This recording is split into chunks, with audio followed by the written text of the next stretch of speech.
D. James Kennedy Ministries presents Truths That Transform. Let us answer the question, does the Bible teach socialism? People's capacity for self-support has declined dramatically because these government programs destroy the heart of self-sufficiency. This is Truths That Transform.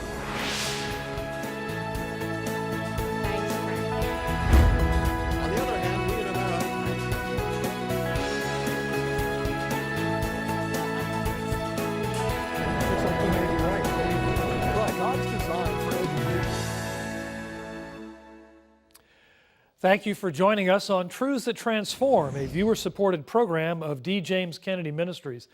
I'm Frank Wright. Be sure to visit our ministry website where you can find a wide variety of outstanding free content, including video, audio, and print resources. It's all available at djameskennedy.org. This month on Truths That Transform, we're looking at socialism. For the first time ever, a self-avowed socialist has won delegates for a major party's nomination for president. Many Americans clearly do not understand the danger. Joining us to talk about socialism is William J. Murray, chairman of the Religious Freedom Coalition. He's the son of the late atheist firebrand Madalyn Murray O'Hair and has written a new book about socialism, Utopian Road to Hell. Well, Bill, thanks for joining us today. It's great to have you with us. Great. Good to be on with you. Well, you have an academic background and studied socialism. You've got historical interests, a wide breadth of knowledge about it. But your book is really about your personal journey, the personal effect of socialism on you. How does... Well, the very beginning of the book, in order to introduce why I'm so interested in it. And I'm interested in it because I was a red diaper baby. People think of my mother as the atheist firebrand, but in reality, she was a dedicated Marxist who attempted to defect to the Soviet Union in 1960, and it was actually through that defection and that didn't work and her forced return to the United States that she accidentally discovered the prayer in school and filed the lawsuit. Now she also wanted the Pledge of Allegiance out of the school. Right. She wanted any references to capitalism out of the school. She wanted the Constitution out of the school. As she made money being an atheist, those attitudes changed somewhat. Right. But the reality was I was raised in a Marxist home and understood Marxism better than probably a lot of young people my age being raised in the Soviet Union at the time. Yeah.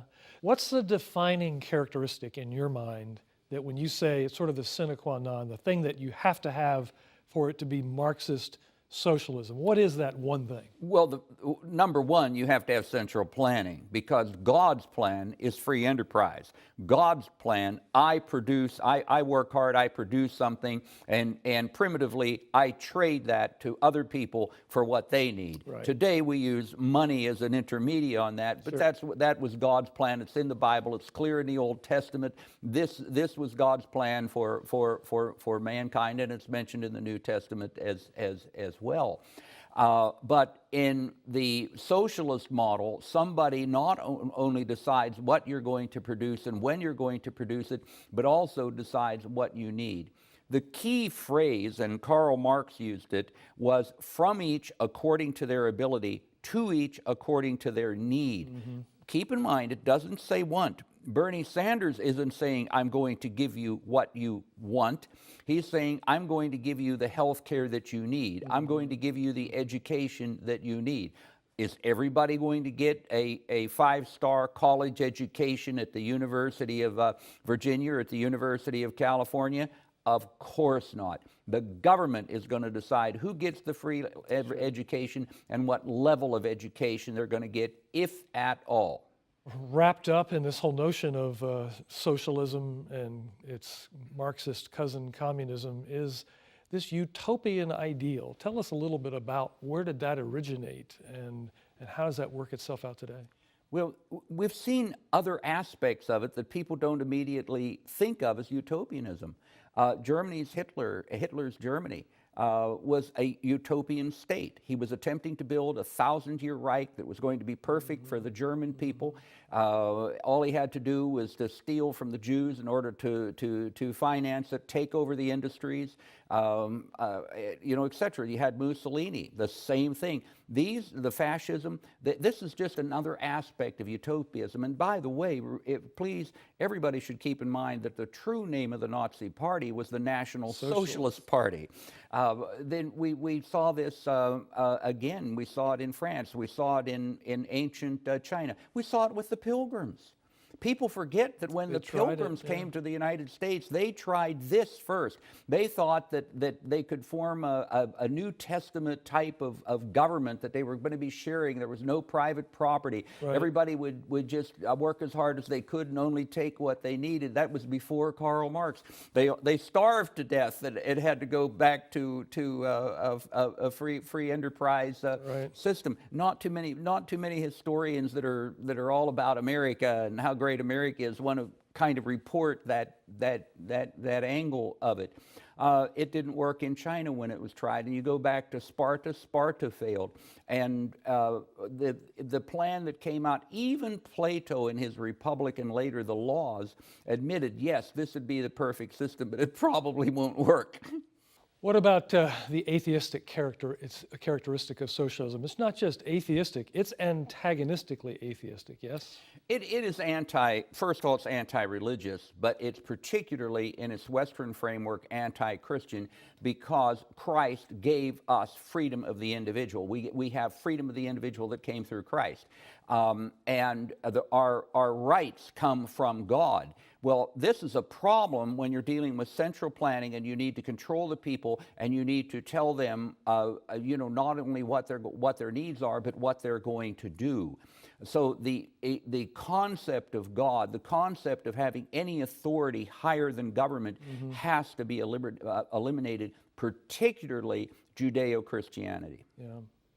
Some recent polls of so-called millennials, 30 and under generally, show about 35% of them prefer socialism to capitalism. When you've said that socialism, true socialism, full-orbed socialism, wherever it's tried, always fails, wouldn't confronting a young person with the evidence, the empirical evidence of those failures, be at least persuasive in helping them see there's more to socialism than they may understand when all they hear are the fine-sounding ideas? No. No? Because they're in a state of magic thought, just like my mother was. They're sort of like the people that believe that nobody ever walked on the moon, that there was a giant conspiracy.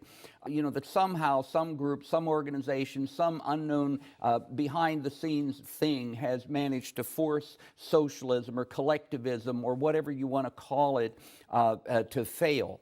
And if only if it were done right, or the people that tried it didn't do it right, and if only if it were done right. And you take a look at the failed French Revolution, and Karl Marx says, well, I got this figured out. I know how we can make this work. And they tried it in the Soviet Union, and of course it didn't work. And then the Cubans looked at it and wasn't working in Russia. They said, oh, no problem, we can make it work here. And the Chinese looked at it and said, hey, we're talking entire societies now, not young millennials. We're talking entire societies watch something else failing, and they tried it anyway. Then Pol Pot came along, and he looked at the whole thing, and he said, look, this isn't worked anywhere. Everybody is starving anywhere. I have the solution. The mistake that they made is that they didn't go far enough down. They kept people around that were educated and that were corrupted with ideas of free trade and capitalism. And all we need to do is get rid of those. So he murdered everybody with a college education. He murdered everybody that wore glasses, everybody that wore that had any kind of a college degree, everybody that spoke a foreign language, anybody that had ever been a police officer, anybody that had ever been an army officer. He murdered a third of the population, thinking that if he reduced it to the core proletariat, they could build this marvelous society. I read someone say recently that if young people realize that Amazon would be owned by the government, Uber would be owned by the government, Google, Facebook, all the things that they idolize in the culture today. In a true socialist system, the means of production is all owned by collectively.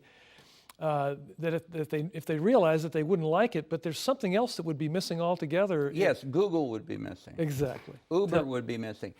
What young folks don't understand is the accumulation of wealth is extremely important, because innovation comes from the accumulation of wealth. And they, oh, well, that's nonsense. Is it nonsense? I remember that first cell phone that was like a brick. Sure. A lot of young people don't remember that. I mean, and all it was a telephone, and you could defend yourself with it. In fact, the Motorola who made it ran commercials of it, somebody picking it up burnt out of a fire, and it still worked.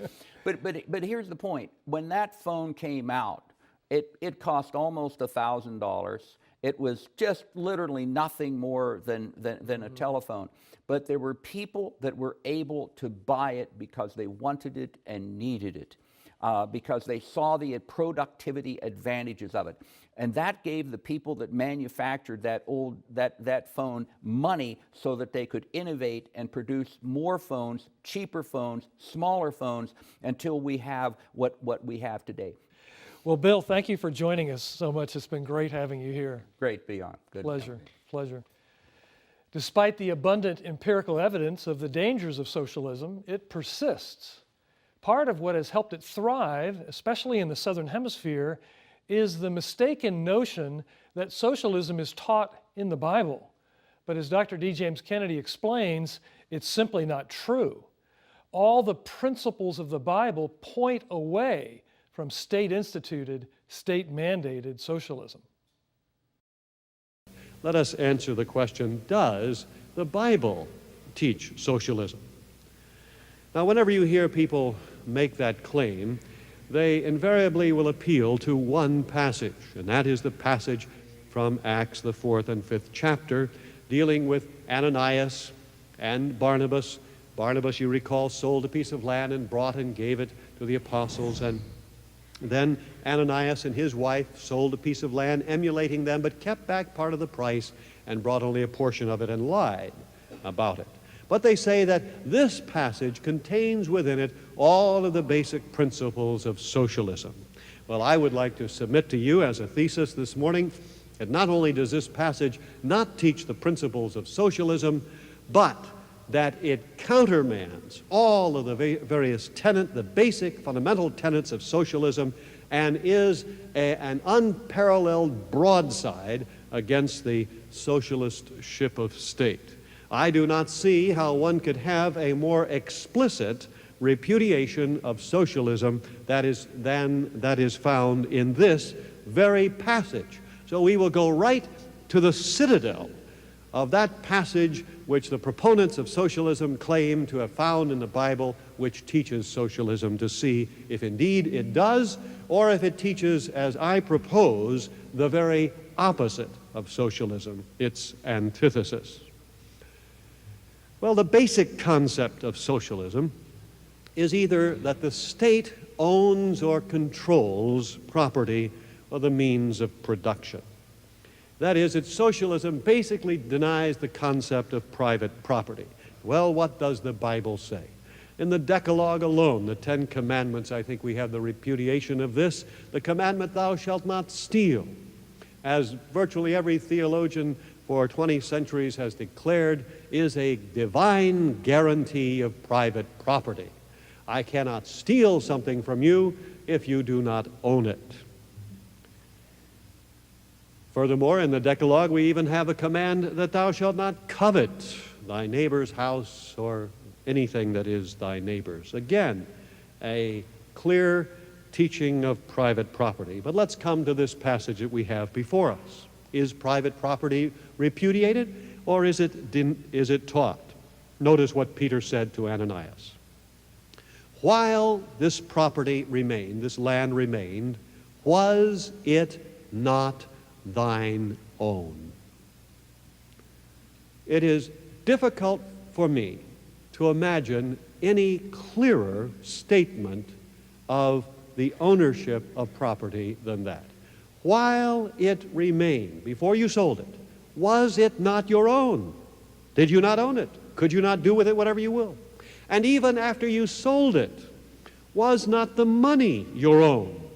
So we see that the Bible clearly teaches the right of private property, because God has given the whole world unto mankind as a stewardship, which is his to use and for which he is responsible to God. Secondly, we note that this action was voluntary. They didn't have to sell their property. There was no commandment to sell their property. There was no commandment to give the funds away. It was voluntarism. Now, I cannot imagine anything that militates more strongly against modern concepts of socialism than voluntarism. I have not the slightest objection to any group of people anywhere who want to get together and voluntarily engage in any form of socialism that they care to do. It is the fact of enforcement. It is the fact of coercion that lies at the very heart of every socialistic scheme in modern centuries. Thirdly, and I don't know which of these principles indeed militates more mightily against modern concepts of socialism. The money, they sold the property, and they brought the money and they laid it at the feet of Pontius Pilate. Is that correct? They laid it at the feet of Caesar. Is that correct? They brought it to the local tax collector. No, what does it say? It says it a number of times. They laid it at the apostles' feet. Now, I can think of nothing more perfectly designed to give Karl Marx apoplexy than the idea that people should sell all of their property and bring the money and give it to the church. If there is anything which is antithetical to the whole spirit of modern socialism, it is precisely that. And yet people have the incredible temerity to say that this passage teaches modern state socialism. Nothing indeed could be farther from the truth than that. No, the Bible does not teach socialism, and the adverse effects of it in the long haul are incalculable. What the Bible teaches is freedom and responsibility and work. And we are jettisoning all of these in the socialistic state. And the spiritual effects will be the worst in the end. Socialism results in many adverse effects. It harms families, churches, individuals, especially those on the receiving end of government redistribution. Attempts to claim that the Bible advocates any form of socialism clearly fall apart under closer scrutiny. What happens when good intentions to help the down and out go astray? Well, our own Jerry Newcomb takes a closer look. Is poverty on the rise in America? In 2000, the nation spent $20 billion for welfare transfer payments. By 2014, that number had quadrupled to $83 billion. Now nearly 1 out of 6 Americans are receiving food stamps. So is genuine poverty rising at an alarming rate? Or are more people simply taking advantage of easy-to-get freebies? The Heritage Foundation reported recently on a groundbreaking welfare reform in the state of Maine, signed into law by Governor Paul LePage. Governor LePage is a very down-to-earth, matter-of-fact Mainer. And he thinks able-bodied people who can work should work. And I think he and his team, and he's got some outstanding people working for him, just made this policy a reality. And sometimes that doesn't go over well with people who are able-bodied and don't want to work, even though they can. But It was successful in Maine. As of 2014, Maine requires that those receiving welfare who are able-bodied adults without dependents either get a job or enroll in job retraining or even just volunteer sometime. Do any of those things and you can keep your food stamp benefits. And what happened in the first 3 months when these very minimal requirements went into effect? Requests to continue food stamp benefits from able-bodied adults without dependent children plummeted by 80%. And sometimes people who are wrongly on the rolls will simply say, well, I guess it's time for us to quit applying for benefits. Instituting baseline requirements for welfare designed to get people working is biblical. While it's virtuous to help the truly needy, the Apostle Paul says in 2 Thessalonians, if anyone is not willing to work, let him not eat.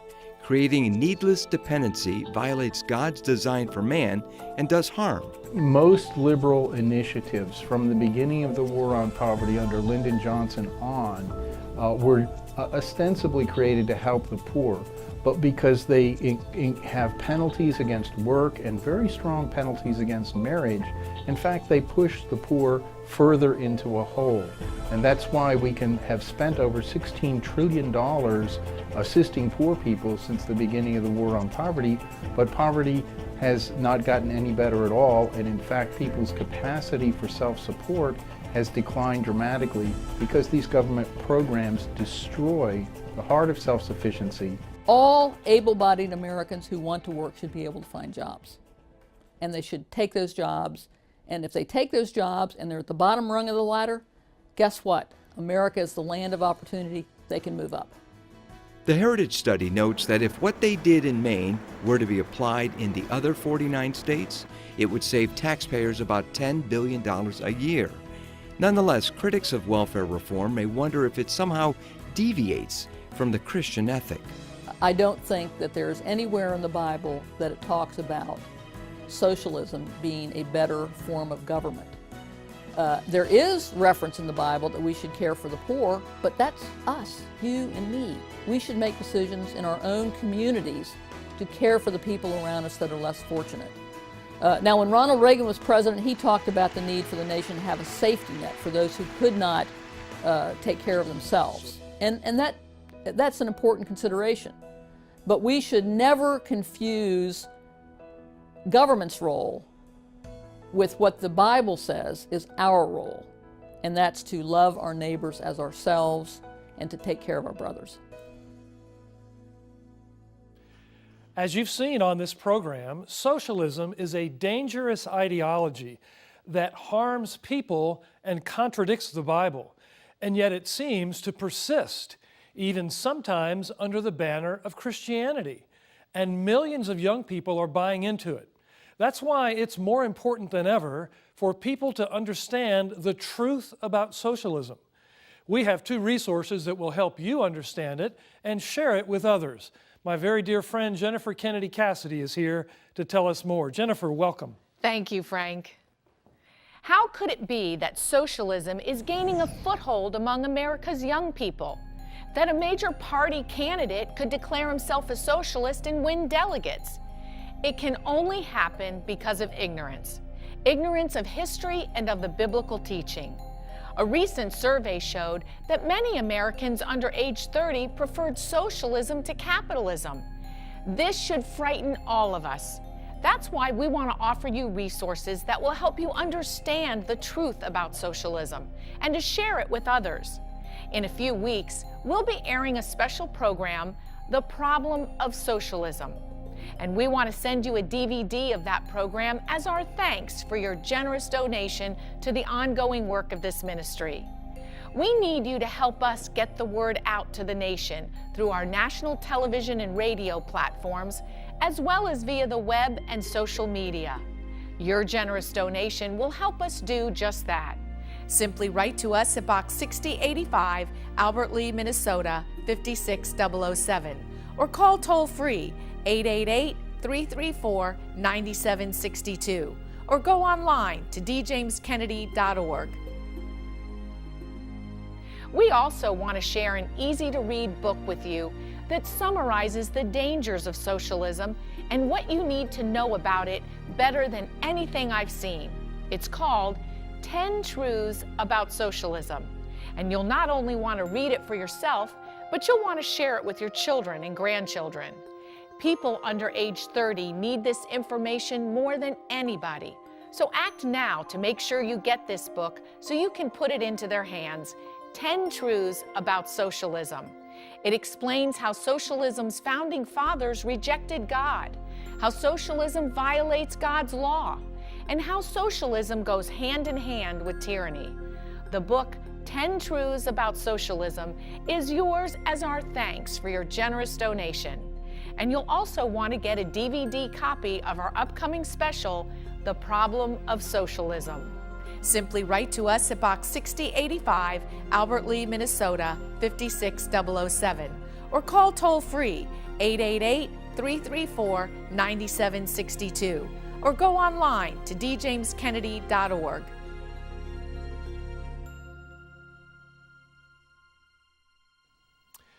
You've often heard it said that the Bible is not a textbook on science, or perhaps the Bible's not a textbook on economics. Well, as Dr. D. James Kennedy once observed, when people say the Bible is not a textbook on one subject or another, you may rest assured that what they are really saying is they reject the broad principles that the Bible lays down on a particular discipline. Indeed, the Bible is not a textbook on economics, but in it, God teaches us His will and His precepts.